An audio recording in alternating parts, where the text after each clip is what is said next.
के भक्त ने किस तरीके से, किस भाव से जानकी जी को प्राप्त किया। काम क्रोध मद लोभ मोह रूपी लंका जलाकर भस्म किया, भक्ति स्वरूपा जानकी जी को प्राप्त किया। श्री राम जी सुंदरकांड पाठ के माध्यम से हमको ये संदेश देना चाहते हैं कि तुम भी ऐसी भक्ति करोगे तो निश्चित ही तुम भी मुझे उतने ही प्रिय हो जाओगे जितना प्रिय हनुमान है। और विभीषण ने भी पूछा था मुझे भगवान श्री राम का दर्शन कब होगा, तो हनुमान जी ने कहा तू इस जीवन पर राम का नाम लिया है, राम का काम तो तूने किया ही नहीं है। तो विभीषण से भी हनुमान जी कह सकते हैं, हमसे भी तो यही कहेंगे कि तूने जीवन भर क्या किया। सुंदरकांड का पाठ किया, घंटी बजाई, भोग लगाया और चले गए। बस मन में विचार आया, गुरुदेव का आशीर्वाद हुआ, प्रभु की कृपा हुई।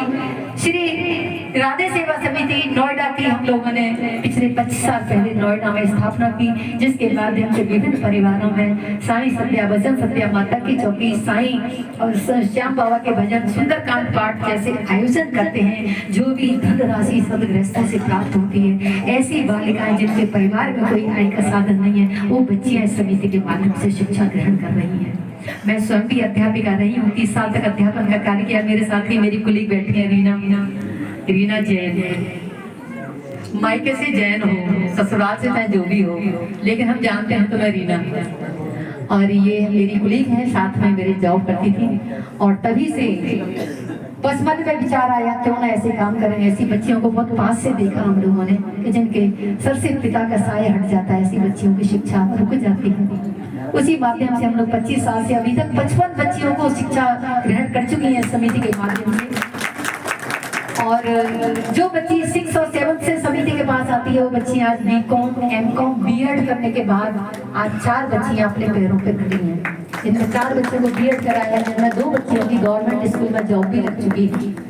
और यही ईश्वरीय कार्य है। तभी श्री राधे सेवा समिति के द्वारा हम लोगों को भी याद कर लेते हैं। पारुल जैसे लोग हमारे बीच में बैठी हैं, रचना जी बैठी हुई हैं, जो भी 2-3 बार करा चुकी हैं।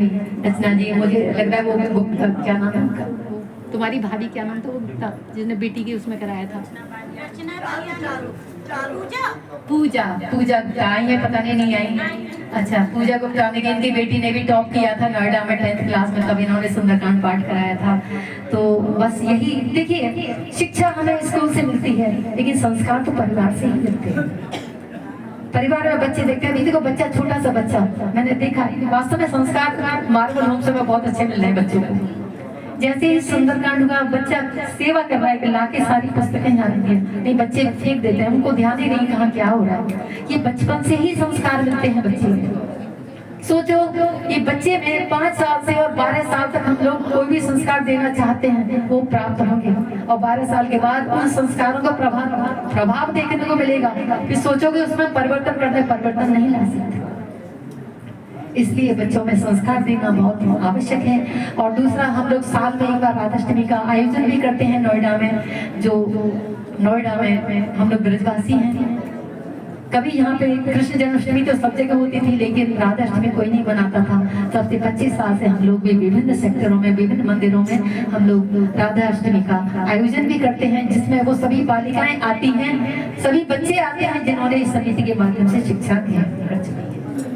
आइए इसके साथ ही 1-2 भजन हो जाए।